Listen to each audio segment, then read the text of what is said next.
7 de la noche y 1 minuto de hoy, martes 17 de junio del 2025, y estamos dando inicio a la webconferencia número 3 del curso de Macroeconomía 1, denominada Análisis de Indicadores Económicos a nivel internacional.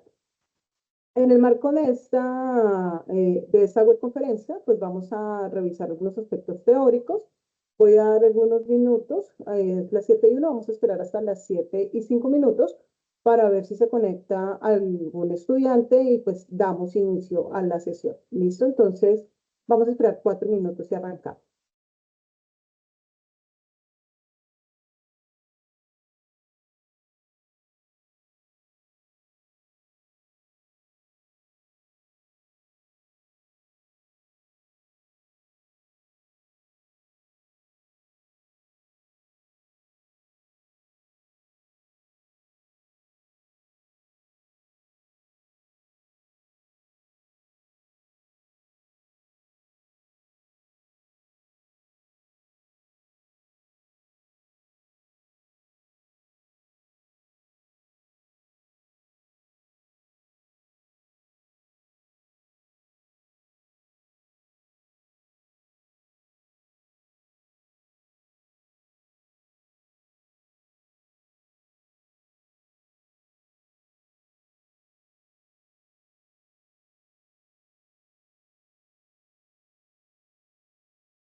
Listo, ya son las 7:06 de la noche, entonces vamos a dar inicio a la webconference número 3 del curso de macroeconomía. Permítanme un momento, ya voy a compartir pantalla.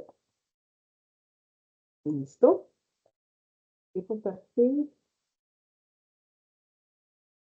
Listo. En el momento ya verifico acá que se esté viendo la pantalla como corresponde. Listo. A ver.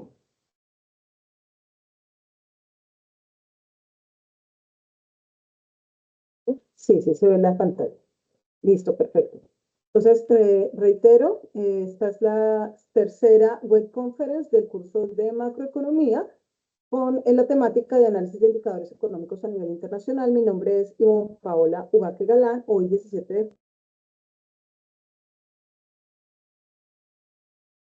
con la siguiente agenda, bueno, relacionada con qué es globalización económica. Luego vamos a ver un apartado sobre los instrumentos de política comercial. Avanzamos con política monetaria y su injerencia en la dinámica internacional. Finalizamos con algunas temáticas de balanza de pagos. Y aquí yo dejé un capítulo como tarea 4, un ejemplo de solución, pero eso lo vamos a tratar en la CIPA. ¿Listo? Esto no lo vamos a tratar acá. Entonces, en la CIPA simplemente hacemos un repaso muy rápido de las temáticas y le damos fuerte al tema del ejercicio. Entonces, esta parte aquí de la tarea 4 la reservamos para la CIPA. ¿Listo, chicos? Y luego paso con tema de recomendaciones generales, que ya pues está dada como a unos parámetros que quiero explicar y que igual voy a reiterar y voy a enfatizar nuevamente en la CIPA de curso. Entonces, arrancamos con sobre qué es globalización económica. Permítanme un momento, a ver si se está escuchando. 1, 2, 3. 1, 2, 3. 1, 2, 3. A ver si se está escuchando. 1, 2, 3. Sí, sí se está oyendo. Perfecto. Listo. Entonces, ya con esta base, entonces vamos a arrancar sobre qué es globalización económica, perdón.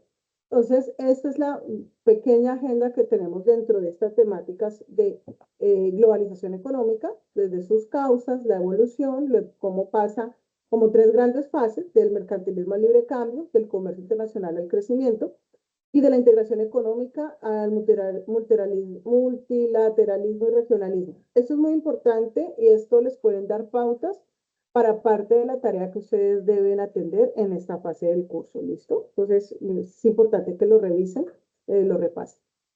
¿Qué es la globalización económica? Esta se define como la integración de las economías nacionales con la economía internacional a través de los diferentes flujos de comercio, tanto bienes y servicios, también de los flujos de dinero entre los países, buscando pues unos réditos económicos.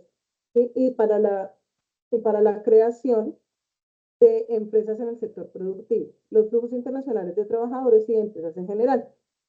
Eh, Dentro de los antecedentes, desde cuando arranca la globalización económica, pues bueno, hay varios escenarios o digamos varios ejemplos, algunos historiadores pues dan algunos casos muy específicos, pero los de mayor reconocimiento se da hacia finales del siglo XIX con el dinamismo de comercio, con flujos de capitales y migraciones de personas, de cómo se avanza en el siglo XX y pues se profundiza en el siglo XXI.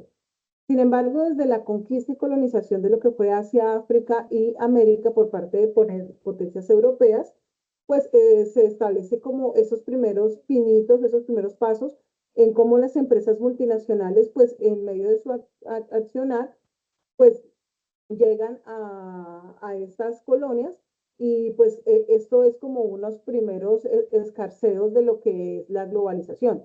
Con nombre propio se tiene en el siglo XVII dos ejemplos de lo que ocurre con el Imperio Británico cuando establece en la India la East India Company como un ente comercial para intercambio de bienes entre Inglaterra, India y demás países del este y el sudeste asiático.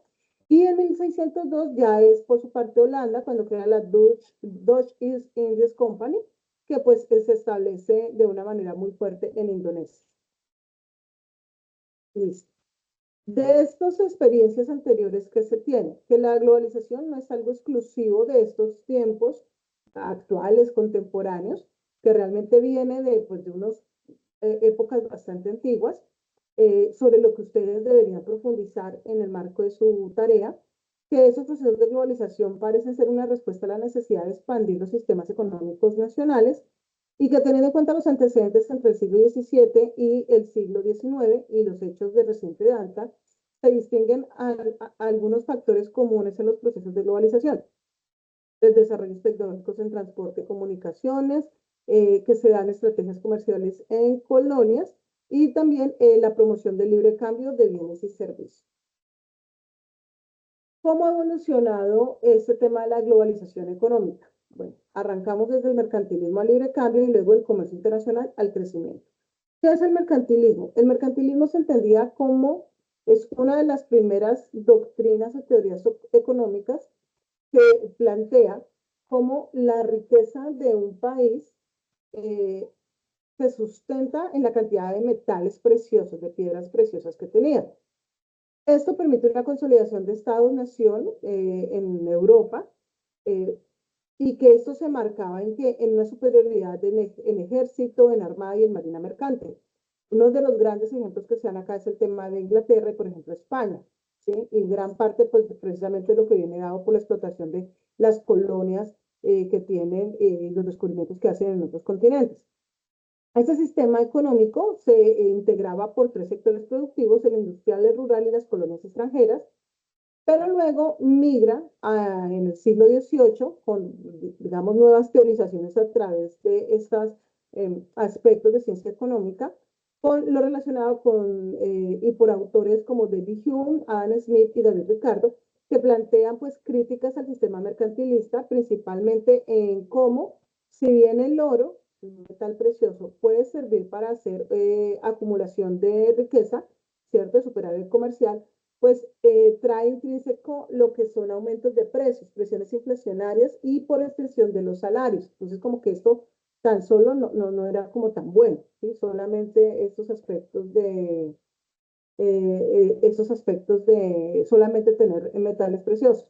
Por el lado de Adam Smith, él plantea que la riqueza de una nación está en su capacidad productiva y que esto depende de un ambiente donde las personas pues logren su propia felicidad para lograr un máximo bienestar colectivo. Sobre esta base, el Estado debe garantizar que esas acciones individuales se puedan dar de forma libre en el marco de la ley y el respeto de los derechos de la propiedad. Aquí se acuña el concepto de ventaja absoluta, donde se entiende que un país tiene una ventaja primaria sobre la producción de determinado producto y sobre eso se debe especializar. Luego viene David Ricardo, que ya amplía el concepto de ventaja comparativa, que es el sustento de lo que es el intercambio comercial. Entonces, listo, un país puede ser más competitivo en un producto frente a otro y con otro país que tiene ese nivel de competitividad más fuerte en el que el país inicial pues no es tan fuerte, entonces que se dé ese intercambio. Esto es simplemente como una radiografía lo más reciente posible. Esto es tomado de la Organización Mundial del Comercio, donde nos muestra pues cómo el comercio internacional, cómo ha sido la dinámica del volumen de comercio de mercancías y del PIB a escala mundial entre el 2015 y el 2023. Entonces, pues nada, en las barras verdes lo que vemos es el crecimiento del volumen de comercio de mercancías.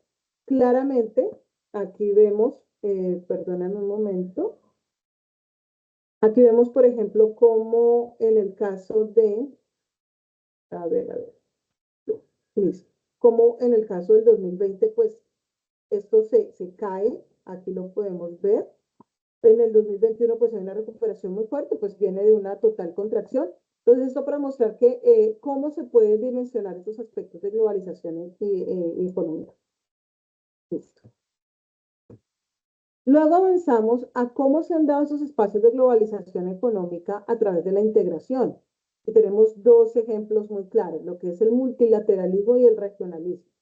Este proceso de integración es un proceso mediante el cual dos o más países se ponen de acuerdo, hacen un acuerdo de voluntades que les permite facilitar la libre circulación de bienes, servicios y factores de producción, traspasando sus fronteras geográficas y pues dependiendo de el volumen de esos compromisos, pues la integración económica se va realizando de una forma gradual. Algunas de las más conocidas expresiones de la integración económica está el área de libre comercio, que es donde todos los miembros del proceso de integración eliminan los aranceles al comercio que se cobran entre ellos, pero conservan la posibilidad de mantener políticas arancelarias a otros países que no son miembros de ese acuerdo. Uno de estos ejemplos es el Grupo de los Tres o el NAFTA, que es el Tratado de Libre Comercio de América del Norte. Bueno, este es un ejemplo. La unión aduanera es otro ejemplo de lo que es la integración. Y aquí ya hablamos de un nivel de integración económica mayor, donde los países miembros eliminan los aranceles, pero adoptan un arancel externo común que se aplica a los países que no son miembros. Este arancel externo común garantiza que los productos importados tengan las mismas condiciones de acceso al territorio de los países miembros y que por tanto ninguno de ellos tenga ventajas en su competitividad por importar productos con menores impuestos. Un ejemplo de estos es Mercosur. Tenemos también el caso de la integración económica con el mercado común, que es pues, un conjunto de países que deciden conformar un mercado común que debe permitir que el trabajo y el capital de cada uno de ellos pues fluya sin mayor cortapisa, sin ningún tipo de restricción hacia las economías de los demás países socios. Un ejemplo de esto es la Comunidad Económica Europea. Y ya la Unión Económica, perdón, la Comunidad Económica Europea. Y ya una Unión Económica pues es el grado más avanzado dentro de esos procesos de integración y en esta etapa pues tiene todas las características de un mercado común, pero además contempla la unificación de las instituciones económicas y la coordinación de las políticas macroeconómicas entre los países miembros. Además, cuando una unión económica adopta una moneda común, pues se denomina unión monetaria. ¿Listo? Ahora hablemos del multilateralismo, complicado el tema de la adicción un poco. En estos aspectos del multilateralismo tenemos que son procesos de apertura comercial que se dan de manera concertada entre un grupo amplio de países. O sea, aquí no son tan poquitos, sino que son muchos países. Esa es como la gran diferencia con la integración. La integración es en cierta forma como 3, 5, son poquitos. Aquí en la parte multilateral estamos hablando de más de 10 países que tienen estos ejercicios de integración.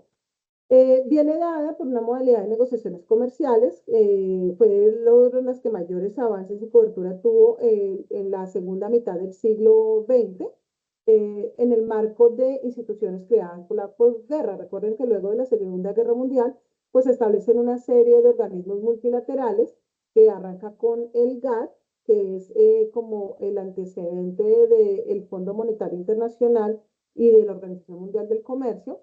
Entonces, al final de la Segunda Guerra Mundial, pues hubo una serie de transformaciones muy fuertes en el escenario internacional y que pues conllevaron a un reordenamiento de los países que jalonan la economía a nivel global.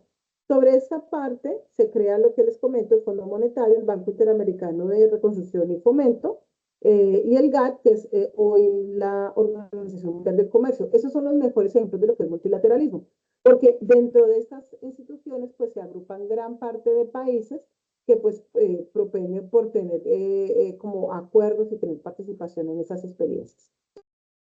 Sin embargo, los procesos de integración, de multilateralismo, de liberalización comercial, pues no se han dado de una manera esperable o de buenas condiciones en todos los países. De hecho, ha sido a cuentagotas en algunos países esta lentitud en esos procesos, pues, y además, precisamente por muchas veces por restricciones políticas en los países, que ha hecho que los países busquen como agruparse entre cercanos, entre iguales, entre locales, ¿sí? Que tienen como intereses más comunes, tienen una serie de intereses como más cercanos. Entonces, en ese orden de ideas, se han dado esos fenómenos de regionalismo. Entonces, se pueden distinguir como dos fases. Entonces, la fase inicial es la dada los 50, en el siglo pasado, pero en 1950 y algo, en 58, cuando se crea la Comunidad Económica Europea. Este auge del regionalismo promovió en América Latina la creación de la LAC, que es el Área Libre Latinoamericana de Libre Comercio, y de otros procesos como el Mercado Común Centroamericano y el Grupo Andino en el 67. Luego viene, se avanza con una segunda fase empezando los 90, casi acabándose el siglo pasado, cuando empieza ya la globalización reciente de una manera pues más contundente. Entonces aquí hay como una campaña de integración internacional de los países grandes en conformación de bloques comerciales con países más cercanos en su área de influencia. Entonces aquí no son tan parecidos, aquí son países grandes con de pronto otros países no tan grandes, pero que tienen como esa cercanía geográfica y que pues lo que ha hecho es que se generen como tres grandes bloques a nivel mundial, que es el bloque europeo, el hemisferio americano y el bloque asiático. Hasta aquí, pues quedamos todo este tema de lo que es globalización, de lo que es integración económica y multilateralismo. Recuerden que ustedes tienen una primera tarea donde deben hacer una presentación de tres subtemas. Ahorita al final lo vamos a ver un poco. ¿Listo? Y les voy a explicar. Esta primera parte les puede servir y yo considero que es pertinente y les puede ayudar con ese primer, con esa primera tarea, que es individual y que debe estar en el foro. Listo.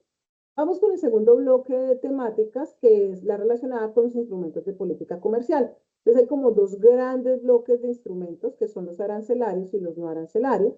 Entonces los arancelarios, pues como su nombre lo indica, están dados principalmente por lo que son aranceles, que son como unas especies de impuestos que se cobran sobre los productos que quieren ingresar a un país. ¿Sí? Pueden ser específicos, los aranceles específicos o aranceles ad valorem. ¿Cuáles son los aranceles específicos? Son valores fijos en dinero que se cobran por unidad física del producto importado. Un ejemplo, a cada tonelada de maíz se le va a cobrar un arancel de $10. Eso es un arancel específico.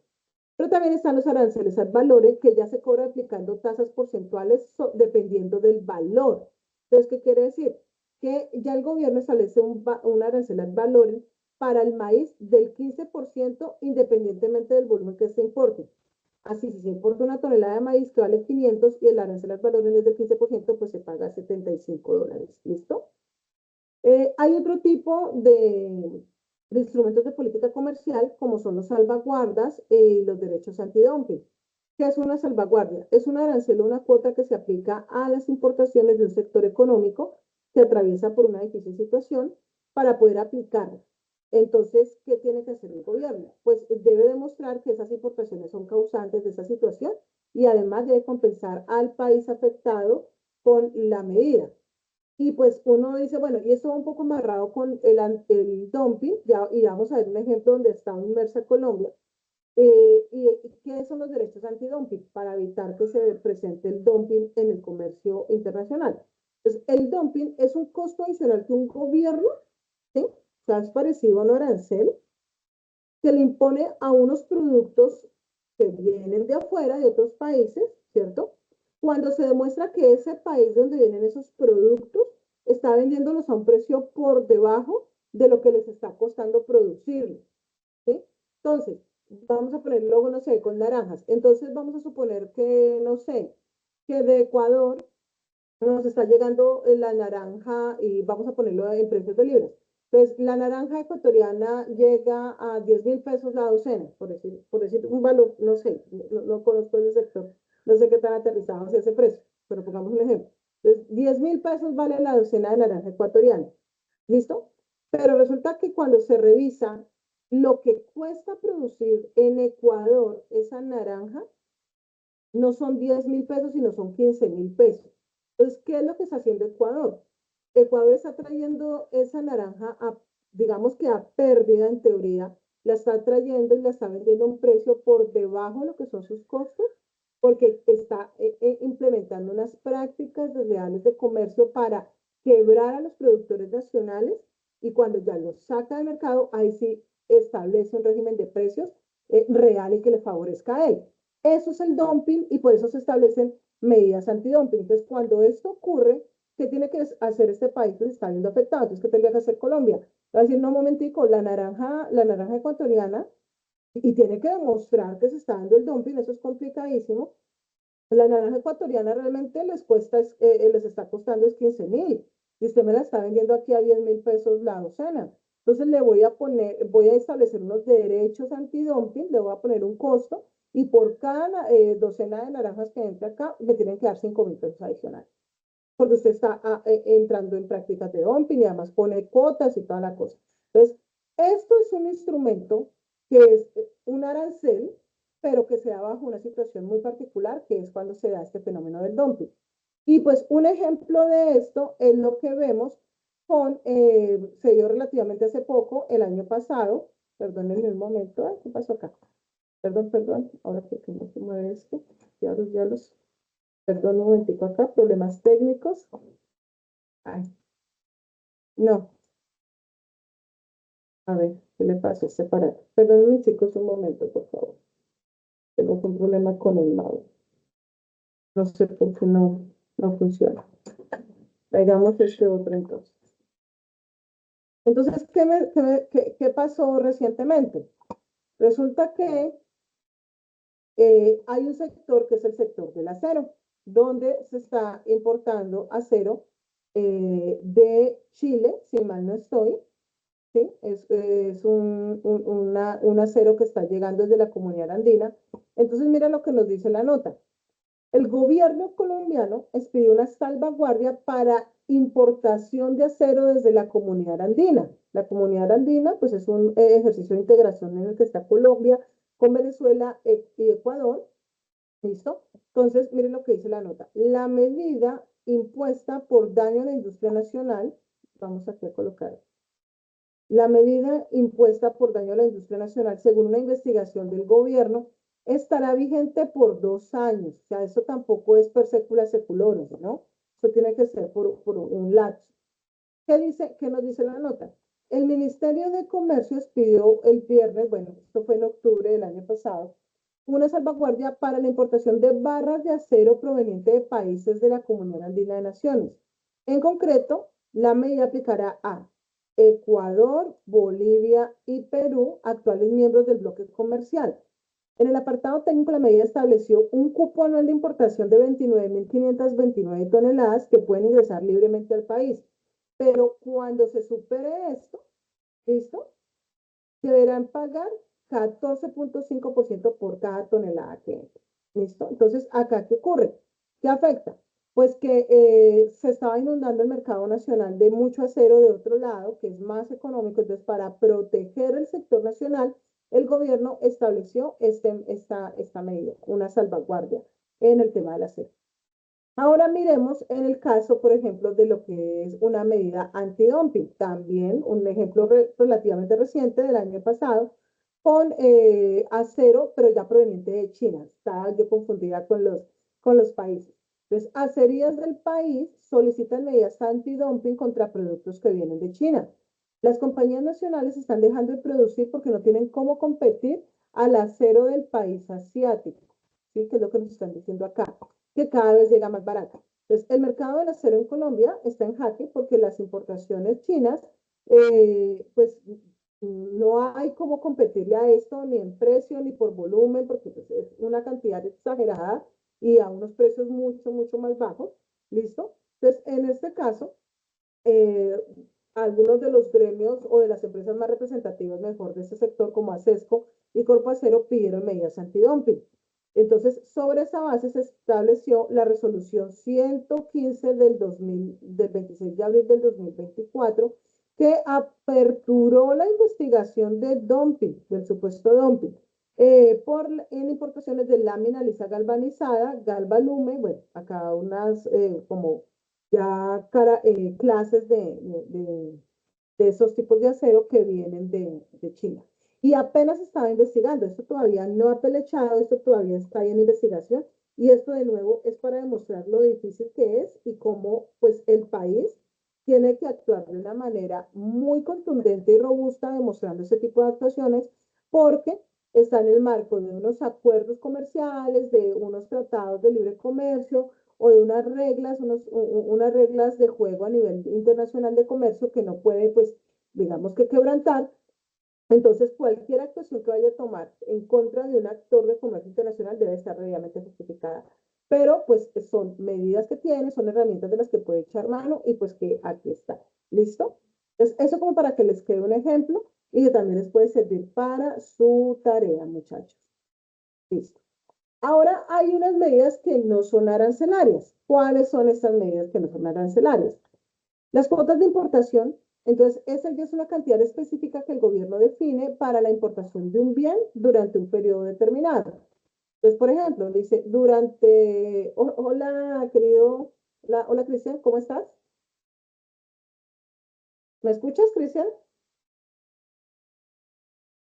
Bueno, creo que sí. Listo. Seguimos entonces con lo de los instrumentos de política comercial. Entonces, dentro de estos que son los no arancelarios, las cuotas de importación, un ejemplo es que el país dice, bueno, durante este año solamente vamos a importar 500 toneladas de maíz, de todo el mundo. La tonelada 501 no puede entrar.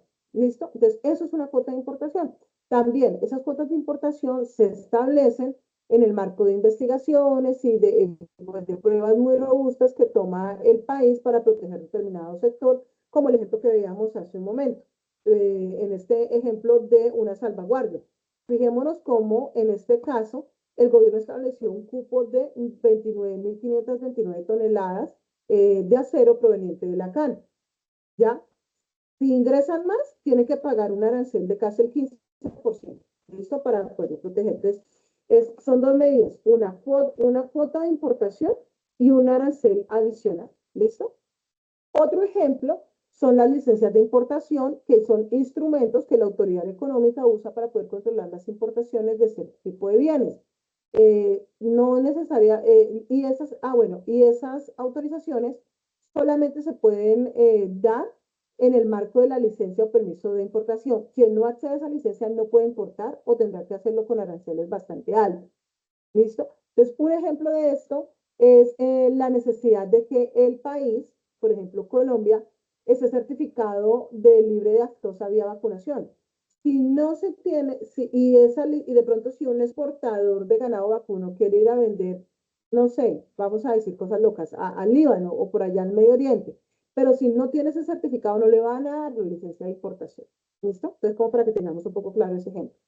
Otro instrumento de política comercial no arancelario son las restricciones voluntarias a las exportaciones. Entonces, en algunos casos se puede dar que un país no quiera imponer una cuota de importación o una licencia de ciertos bienes, bien sea porque hace parte de su estrategia comercial o porque tiene un volumen creciente de comercio con un solo socio. Entonces se establece como que dice, listo, vale, tenemos aquí como un acuerdo, entonces dentro de mi política yo quiero profundizar como los acuerdos que tenemos y pues para usted el arroz es como muy importante, su producción local. Entonces, listo, yo voy a poner restricciones para el arroz que salga de allá para no afectarlo a usted. Esto puede pasar, ¿listo? No es muy común, pero es posible. Otro de los ejemplos de estas medidas no arancelarias son los porcentajes de contenido local. Entonces aquí se determina que ciertos tipos de procesos productivos deben usar un porcentaje mínimo de insumos propios para estimular la demanda de productos nacionales. Entonces, eso aplica, por ejemplo, para productos que sean manufacturados o tengan algún tipo de producción. Entonces, no sé, por ejemplo, pueden decir, eh, ustedes pueden ingresar vehículos o determinadas maquinarias si garantizan que al menos el 15% de los insumos que están usando para ese bien los adquirieron acá en el país. Entonces, de pronto compraron algún tipo de láminas o de, no sé, de algún tipo de químico o de metal aquí en el país para producir ese bien, lo tienen que garantizar. Entonces, ese es un ejemplo. Y volvemos con los permisos sanitarios y normas técnicas. Entonces, lo que les decía, los permisos sanitarios son los requisitos para garantizar que las importaciones de productos agrícolas y pecuarios pues no vayan contaminados con plagas, con enfermedades y pues que no lleguen a afectar ese producto en el otro país. Y las normas técnicas son requisitos que cada país establece para diversos tipos de productos. Entonces, volvamos al ejemplo de lactosa. De pronto, si usted quiere exportar ganado al Medio Oriente, ¿sí? No sé, digamos Arabia Saudita. Listo, usted tiene el certificado de que es libre de lactosa vía vacunación, pero resulta que ellos tienen unos hábitos culturales y unas connotaciones muy fuertes religiosas donde el sacrificio del ganado se tiene que dar bajo ciertas condiciones. Entonces ellos establecen unas de sus normas técnicas y es que se garantice que ese ganado viene, que se certifique que viene sacrificado o que viene criado bajo ciertas condiciones y eso es impajaritable para ellos. ¿Listo? Entonces, eso es un ejemplo de normas técnicas. ¿Listo, chicos? Entonces, acá cerramos esta parte de lo que son instrumentos de política comercial no arancelaria. Vamos ahora con el tercer bloque, que es lo relacionado con la política monetaria y cómo esto pues tiene injerencia en la dinámica internacional Esto es muy importante para la segunda tarea que ustedes tienen dentro del trabajo, que es lo de importaciones y exportaciones, que en este caso, perdónenme un momento, sí, que en este caso es individual y la tienen que evidenciar en el foro. Entonces, acá vamos a ver 4 temas muy rápidos. Yo no me voy a detener mucho en esto porque pues realmente no es tan complejo. Por lo menos el ejercicio que se pide en la tarea no lo es. Entonces, vamos a ver lo que es la política monetaria, qué es un régimen de tipo de cambio, qué es el tipo de cambio y cómo opera en el país, y las diferencias entre apreciación, depreciación, revaluación y devaluación. ¿Listo? Entonces, ¿qué es la política monetaria? Pues nada, su principal objetivo es preservar la capacidad adquisitiva de la moneda en coordinación con la política económica general, que se entiende como aquella que propende estabilizar el producto, o sea, la producción nacional, y el empleo en unos niveles que sean sostenibles en el largo plazo. En el marco de este ejercicio, en lo que es política monetaria, pues se deben adoptar una serie de medidas para poder regular tanto el flujo de dinero, ¿sí? La liquidez de la economía y facilitar el normal funcionamiento del sistema de pagos. ¿Cómo se hace esto? Esto se hace a través de los regímenes de tipo de cambio. Entonces, ¿qué es eso? Es un conjunto de normas que la autoridad monetaria define para el funcionamiento del mercado cambiario, de la divisa. Esa es una de las herramientas que se tiene para lograr los temas de política monetaria. Es una de las medidas. En Colombia, la Junta Directiva del Banco de la República, pues en su calidad de su atribución y función como autoridad monetaria y cambiaria, ha definido un régimen de flexibilidad cambiaria, ¿ya? Donde hay unas intervenciones discretas o no tan directas, ¿cierto? Para que el valor de la divisa, en este principalmente el dólar, eh, frente al peso colombiano, pues fluctúe de una manera libre, ¿cierto? De acuerdo a cómo se mueva la oferta y la demanda en ese mercado de divisas. ¿Esto qué quiere decir? Que la junta directiva no se compromete a decir, oiga, sí, vamos a tener que la tasa de cambio es 5.000 pesos por dólar. Ellos nunca, eso ya no existe acá en el país. Eso existió hace muchos años, ya ahorita no. ¿Listo? Cuando era un sistema de cambios fijos, ya ahorita no. Ellos, entonces el Banco de la República no se compromete a establecer un tipo de cambio fijo. Entonces, el dólar vale 5.000, el dólar vale 4.500, el dólar vale 7.000. No lo hace.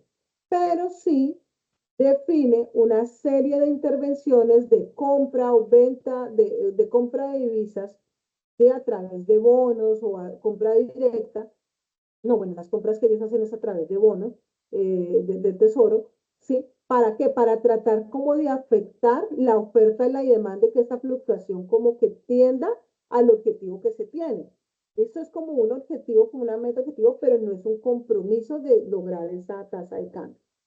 Entonces, sobre ese tema, ¿qué es el tipo de cambio? ¿Qué es la tasa de cambio? Entonces, el tipo de cambio es el valor de la moneda nacional con referencia a una divisa o a una moneda extranjera. De nuevo, generalmente el dólar, pero pues funciona para muchas monedas, ¿cierto? De esta manera, se señala cuántos pesos colombianos se debe pagar por cada dólar. Cuando hay un aumento en la tasa de cambio, ¿de qué estamos hablando? De que el valor de la moneda nacional, que la moneda nacional, que el peso colombiano, está perdiendo valor frente al dólar estadounidense. Entonces, ¿qué quiere decir? Que tenemos que dar más pesos por cada dólar. Cuando aumenta la tasa de cambio, entonces, si yo inicialmente la tasa de cambio era 4.000, digamos el 1 de junio la tasa de cambio era 4.000 pesos por dólar, y el 5 de junio ya es 5.000 pesos por dólar. ¿Qué pasó? Que el peso perdió valor frente al dólar. Tengo que dar 1.000 pesos adicionales para poder conseguir el mismo dólar entre el 1 y el 6 de junio, ¿cierto? Ese fenómeno, ¿cómo se llama? Se llama depreciación del peso, ¿sí? Depreciación del peso. Cuando se presenta lo contrario, es decir, cuando ya entonces el 1 de junio valía 4.000 pesos el dólar, ¿sí? O sea, tenía que dar 4.000 pesos por cada dólar.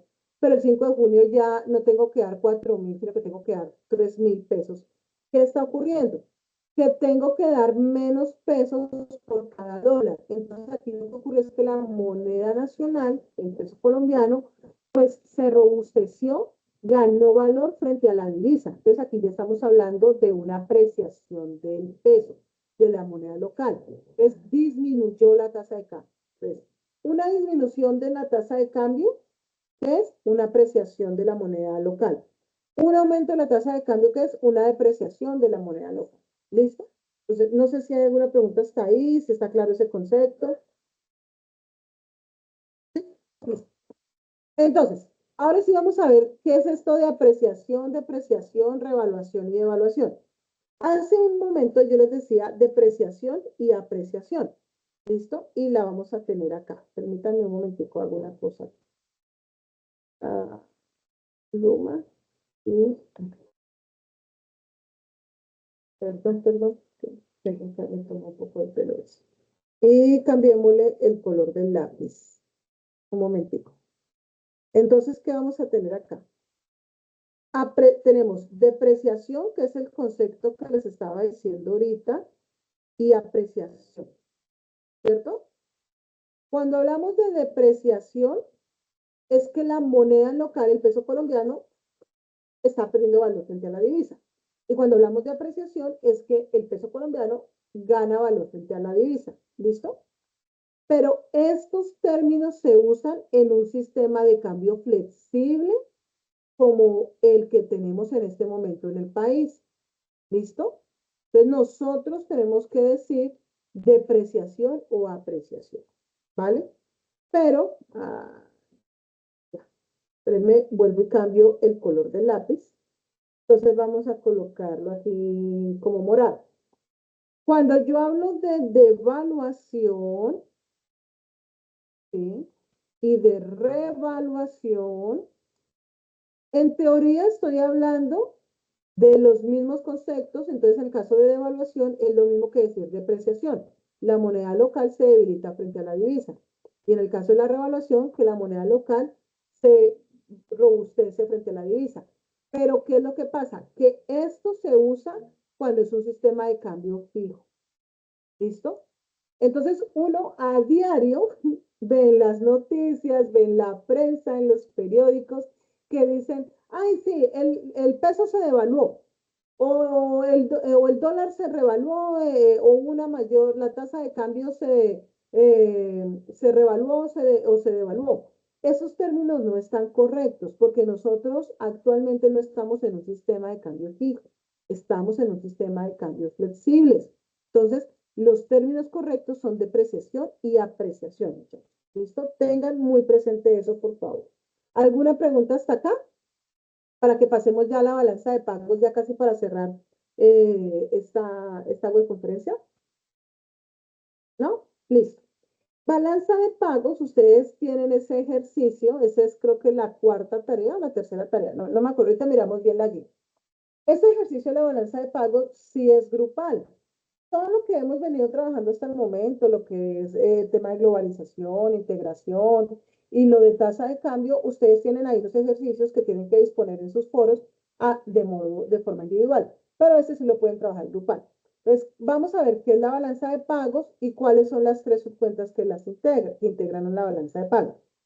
¿Qué es la balanza de pagos? La balanza de pagos no es otra cosa sino un registro tanto de los flujos físicos, reales y financieros de todo lo que hace un país con el resto del mundo. Es decir, de todo lo que vende y de todo lo que compra. Es decir, de todo lo que exportó y de todo lo que importó. Eso es la balanza de pagos. No se enreden con conceptos así súper sofisticados ni nada. Aquí yo les coloco uno como muy castizo, que es, ¿qué hace la balanza de pagos? Registrar los flujos reales y financieros de un país, digámoslo en este caso Colombia, cuando hace sus intercambios comerciales, económicos con el resto de las economías del mundo. Claro, tiene que seguir unos parámetros. ¿Cuáles son los parámetros? Pues el manual de la balanza de pagos y posición de inversión internacional del Fondo Monetario Internacional, está vigente la versión 6 y se divide en dos grandes cuentas, la cuenta corriente y la cuenta financiera. Bueno, realmente son tres grandes cuentas, la cuenta corriente, la cuenta de capital y la cuenta financiera, ¿listo? Pero para como agilizar y facilitar el ejercicio que tenemos que hacer, vamos a hablar que en la cuenta corriente se incluyen las dos. ¿Qué es la cuenta corriente?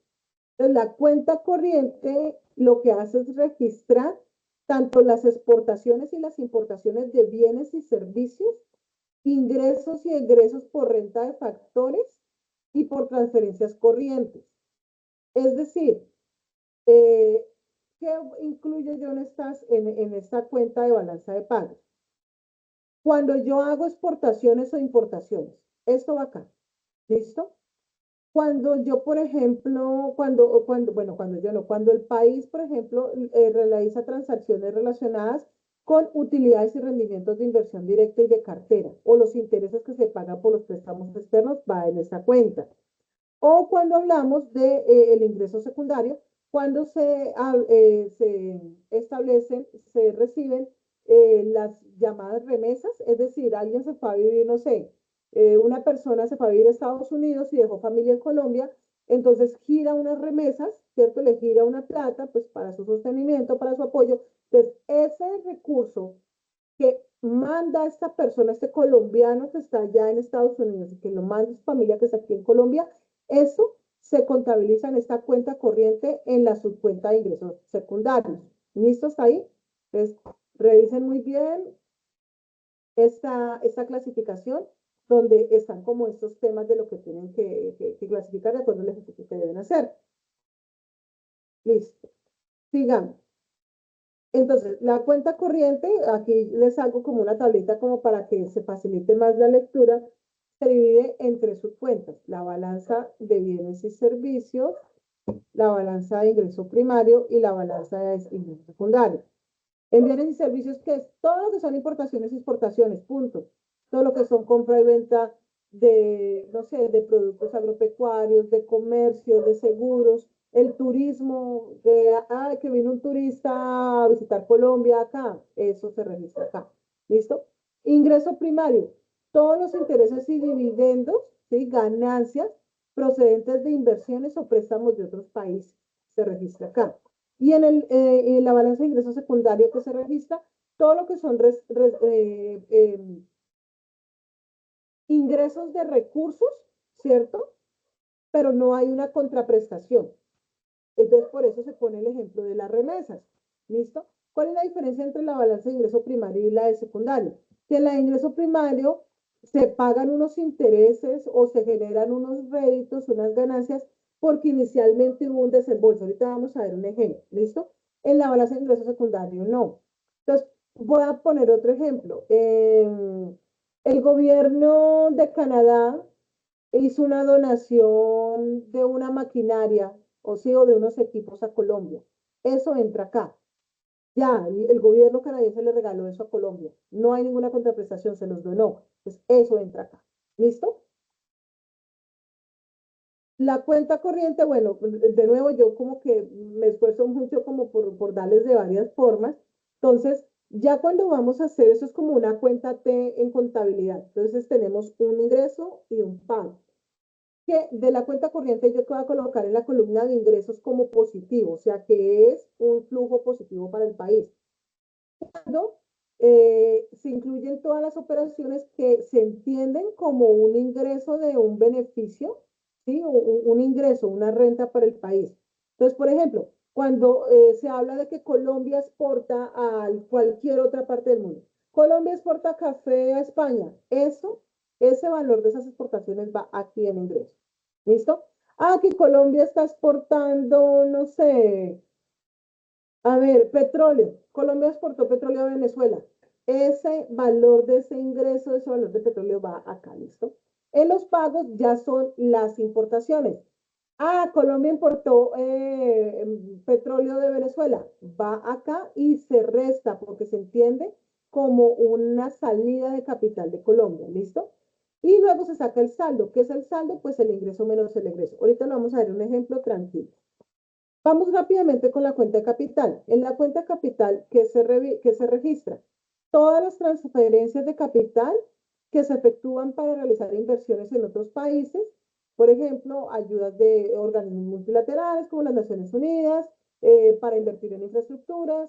También contabiliza lo que es la compra y venta de activos inmateriales, como patentes y marcas, otros activos no productivos como los terrenos. Entonces, en el ingreso, o sea, como positivo que lo sumo, yo voy a tener en cuenta todas las operaciones que suponen una entrada de capital al país. ¿Listo? Entonces, no sé, Voy a decir un ejemplo un poco loco. El gobierno canadiense donó un terreno y uno dice, bueno, ¿cómo se dona tierra? Nada, pues compró un terreno y se lo regaló a Colombia. ¿Sí? Entonces, un terreno que era de un privado en Colombia, el gobierno canadiense se lo compró a ese privado en Colombia, pero se lo donó al gobierno. ¿Sí? Eso es un ejemplo de acá, de que va en el ingreso de la cuenta de capital. ¿Listo? Y pues acá ya son los pagos, entonces todas las operaciones que suponen una salida de capital del país. Entonces acá ya, pues lo contrario. Entonces Colombia está pagando por una patente de Europa, ¿cierto? Entonces aquí ya es un pago, es una salida y se contabiliza como negativo. Se calcula el saldo como el ingreso menos los pagos. Entonces vamos a ver unos ejemplos, ¿listo? Para que lo tengan en cuenta. Entonces, un primer ejemplo, una primera operación, que esto es muy parecido a lo que ustedes tienen en su ejercicio. Entonces, una empresa colombiana compra maíz estadounidense por $1.000. ¿Sí? O sea, una empresa, Colombia compró maíz estadounidense. No sé si de pronto, Cristian, me quieres explicar dónde crees que debería ir esa operación, esa transacción. Si de pronto puedes participar.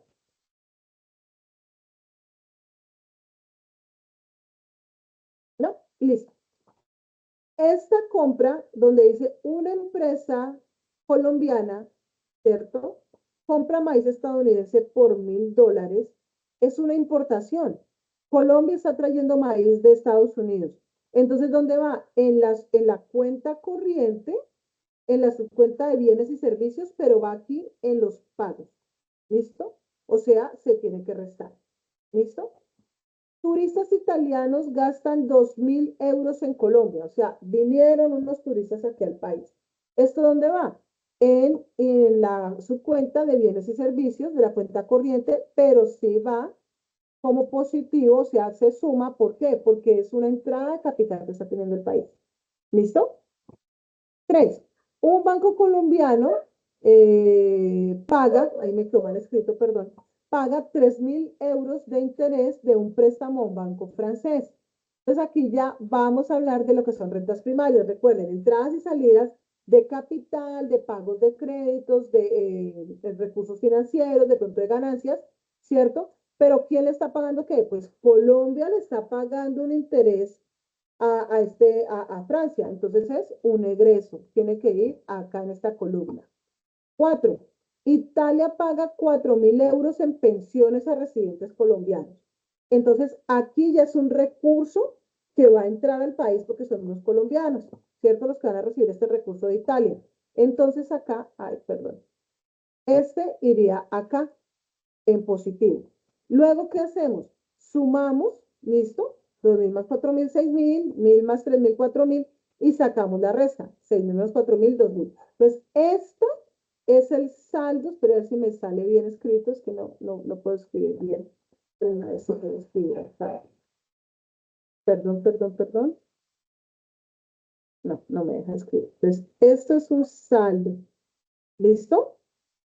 No está porque ya no me deja escribir bien. Ese es el saldo de cuenta corriente. ¿Listo?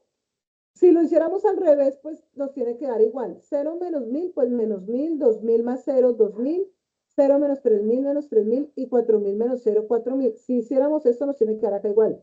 Menos 1.000 más 2.000, 1.000. 1.000 menos 3.000, menos 2.000. Y menos 2.000 más 4.000, pues 2.000. Nos tiene que dar igual. ¿Listo? Por donde lo hagamos, nos tiene que dar el mismo valor. Ahora vamos a ver cómo son estas cosas de las cuentas de capital. Entonces aquí ya tenemos 5.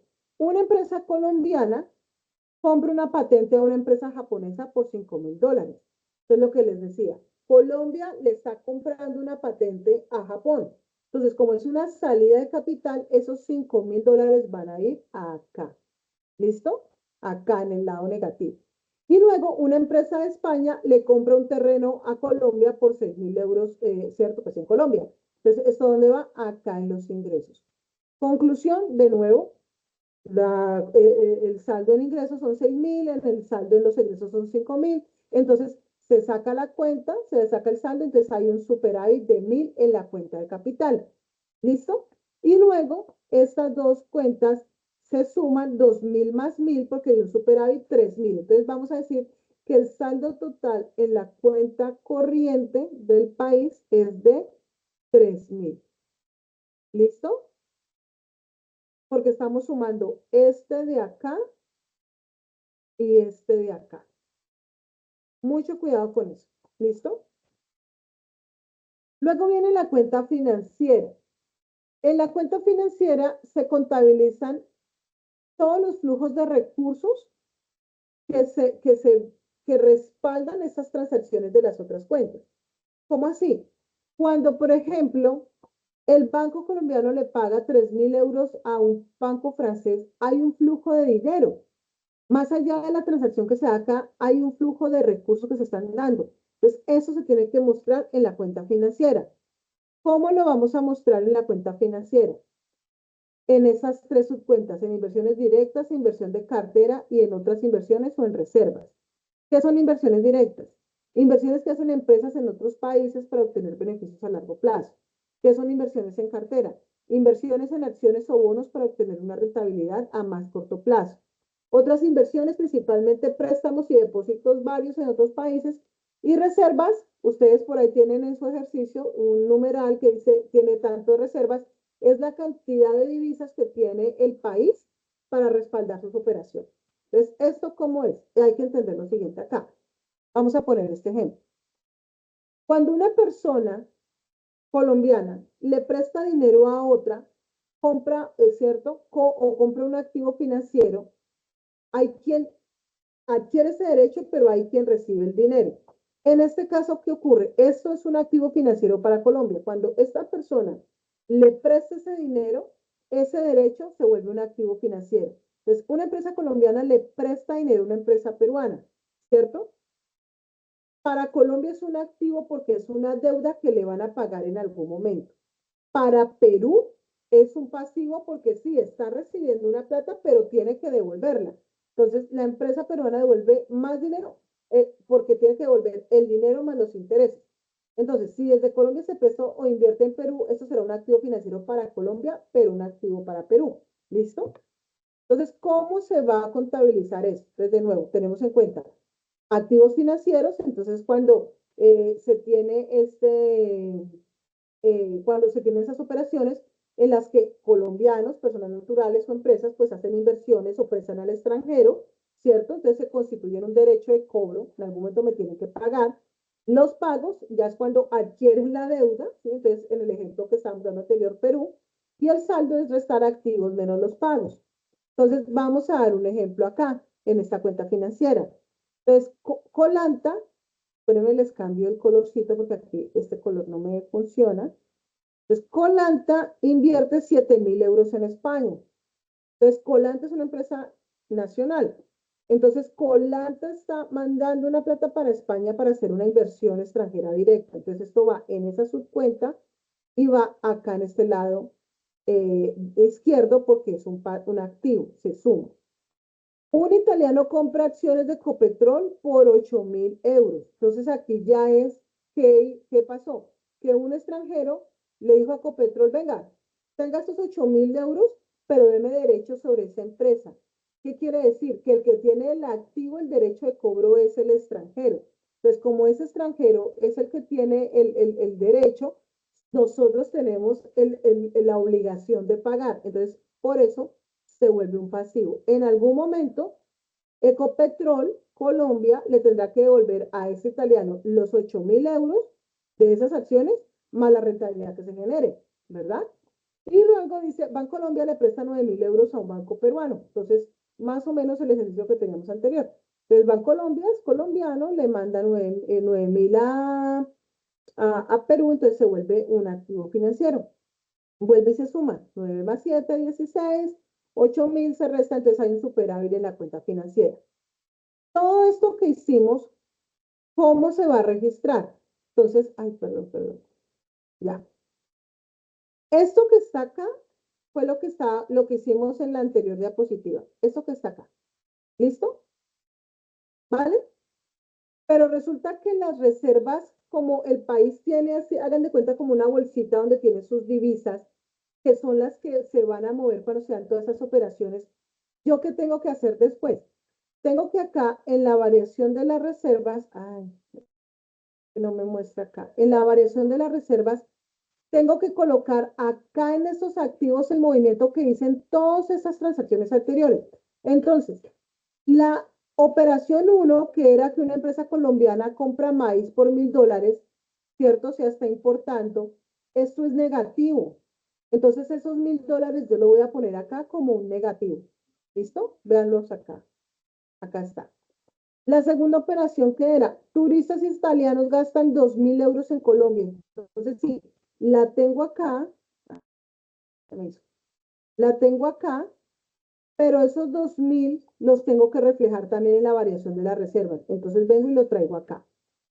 Luego, tercera operación, un banco colombiano presta 3.000 euros de interés de un préstamo a un banco francés. Entonces, fijémonos que es un egreso para el país. Entonces, aquí lo coloco como negativo. Y así tengo que ir mirando cada una de estas operaciones y la voy a colocar en la variación de las reservas. ¿Por qué? Porque al final yo tengo que sumar todo eso. Entonces, vean, 1.000, bueno, menos 1.000 más 2.000, pues 1.000. 1.000 menos 3.000, menos 2.000. Menos 2.000 más 4.000, 2.000. A 2.000 le restamos 5.000, entonces nos va a dar menos 3.000, más 6.000, vuelve y juega 3.000. 3.000 menos 7.000 menos 4.000, menos 4.000 más 8.000 nos va a dar 5.000 y 5.000 nos da menos 4.000. Pero a esto lo tenemos que sumar con esto otro. Entonces esos menos 4.000 se los resto acá. 7 y 9, 16. 16 menos 4.000, 11.000. Y por eso me da este valor acá. O más fácil, simplemente sumo primero todos los positivos. Entonces 7 más 9, 9 por 2, 18, serían 16, y le sumo todos los que son positivos, 16 más 2.000, más 4.000, más 6.000, más 8.000, y luego le resto los negativos para que me dé este superávit, me dé este dato acá. Y luego vuelvo y resto acá ya el valor que tengo, y me va a dar aquí un saldo en la cuenta financiera. Entonces tengo 3.000 de superávit en la cuenta financiera. ¿Y esto cómo se lee? Resulta que como en última en la balanza de pagos me registra unas transacciones, unas operaciones, no me va a dar cuentas iguales. Entonces, ¿yo qué tengo que hacer? Yo tengo que colocar acá el saldo de mi cuenta corriente. ¿Cuánto es mi cuenta corriente? 2.000. Entonces, 2.000. Pero me cambio otra vez el color. Color de lápiz, vamos a colocar como un azul oscuro. El saldo de mi cuenta corriente, 2.000. Bueno, perdón, esos números no me quedan muy bien. Saldo en la cuenta de capital. ¿Cuánto es el saldo en la cuenta de capital? 1.000, un superávit. 1.000, ¿verdad? Entonces, hasta ahí va 3.000. Pero yo sé cuánto es el saldo en la cuenta financiera. 3.000. Solo por este caso nos dio sumas iguales. ¿Listo? Nos dio a ambos lados. Pues 2.000 más 1.000, 3.000. Y 3.000 es igual a 3.000. Pero no siempre nos va a dar así. ¿Qué hubiera pasado si, por ejemplo, el saldo en la cuenta financiera hubiera sido 4.000? Vamos a poner que el saldo en la cuenta financiera hubiera sido 4.000, ese saldo acá. Y eso sigue igual, 2.000 más 1.000. ¿Qué hubiera pasado? Que la balanza de pagos tiene una subcuenta que se llama errores y omisiones. Entonces, ¿qué decimos? Pues 2.000 más 1.000, 3.000, pero el saldo en la cuenta financiera es 4.000, entonces me faltan acá 1.000. Entonces, ¿yo qué digo? Que en la subcuenta financiera los errores y las omisiones son 1.000. ¿Listo? Eso es importante tenerlo claro. Para eso tiene, para que de sumas igual. Se juega con con esta cuenta de errores y omisiones. Entonces, al final, ¿qué hacemos? Hacemos una interpretación global. El saldo de la cuenta corriente y la cuenta de capital indica la capacidad o necesidad de financiación. Es decir, si el país está entrando o saliendo dinero procedente o hacia el resto. Si el saldo de la cuenta corriente y de capital es positivo, que es este caso que está acá, 2.000 más 1.000, 3.000, ¿qué quiere decir? Que el país tiene una capacidad de financiamiento, que Colombia da préstamos al resto del mundo o se ahorran divisas. Pero si esta sumatoria del superávit de cuenta corriente más la cuenta de capital me hubiera dado negativa, ¿qué quiere decir? Que es Colombia la que necesita financiación, o sea, que está pidiendo préstamos del resto del mundo o se pierden divisas. Y al final, la interpretación de los saldos, o sea, esta que tenemos acá, este saldo en la cuenta financiera, lo vamos a interpretar con esta información. Entonces, el saldo en la cuenta financiera, excluyendo las reservas, si es positivo, ¿qué me está diciendo? Que se está prestando más que lo que se le pide, o sea, que Colombia le presta más al mundo que lo que le pide prestado al mundo. O sea, es una situación buena la que está teniendo el país. Pero si está dando lo contrario, pues que la cuenta financiera se está prestando más, se está pidiendo prestado más que lo que se presta de Colombia al resto del mundo. ¿Listo? Más o menos algo así es el ejercicio que ustedes deben resolver en la tarea al final. ¿Listo? ¿Qué vamos a hacer? En el próximo, en la CIPA, que la CIPA la tengo programada para el 27 de junio, si mal no estoy, esa CIPA, lo que vamos a hacer, eso es un ejercicio ese día. ¿Listo, chicos? Ese día tenemos que hacer un ejercicio para explicarles cómo se resuelve eso. Bueno, muchachos, entonces hasta aquí quedamos, por eso dejo acá el ejemplo del tipo de cambio, balanza de pagos, pues para que tengamos eso como claro. Y ese ya lo resolvemos para que vean un paso a paso. Recomendaciones generales, esto yo lo enfatizo nuevamente en la CIPA. Ustedes tienen una tarea inicial que es la integración económica, donde tienen esta tarea de integración económica se subdivide en 3 actividades. Ya les voy a mostrar cuáles son esas 3 subactividades. Permítanme un momento.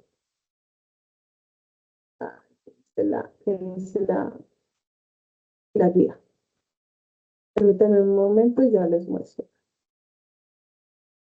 Volvamos a compartir pantalla, chicos. Vamos a compartir pantalla. Listo. Entonces, vean lo que dice acá la guía.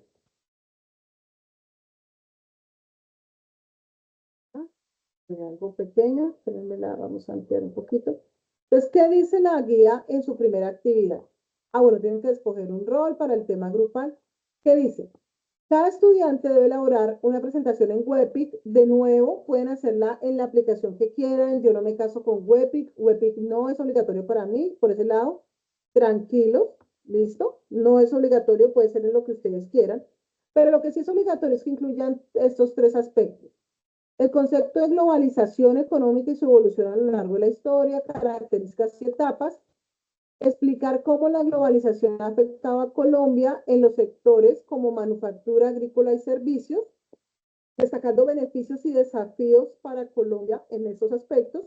Y con base en lo anterior, me deben explicar cómo esto afecta al empleo, a la inflación y el PIB. ¿Listo? O sea, por eso les digo que la tarea 1 se subdivide en tres subactividades. ¿Listo? Y estas las tienen que desarrollar a nivel individual y las tienen que colocar en el foro, muchachos. ¿Vale? Hay una segunda subtarea, o bueno, una segunda tarea dentro de esta tarea 4 grande, que es la de tipo de cambio.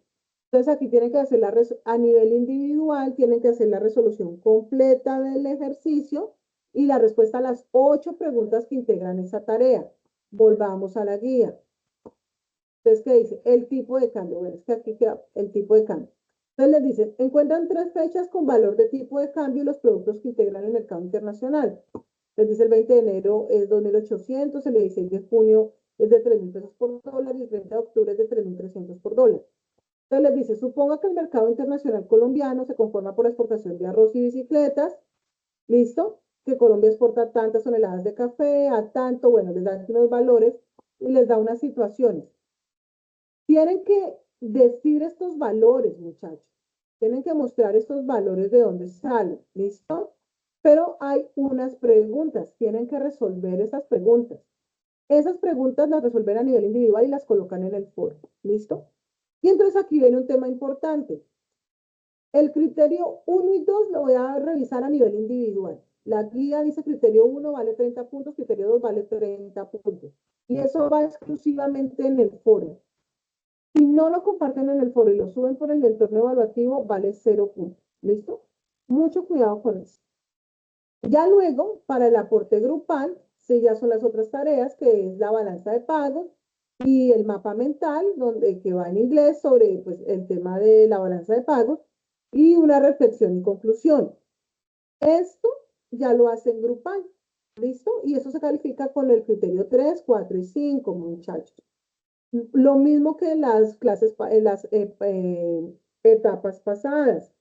Quien no aparezca en la portada, pero que no haya hecho aporte en el foro, se le penaliza con 0 en los criterios 1 y 2. No se acepta WhatsApp, Drive, nada, todo tiene que ser en el foro. Ustedes pueden organizarse internamente y listo, háganlo con el WhatsApp, no hay problema, pero eso no me va a sustituir la evidencia del aporte individual de cada estudiante.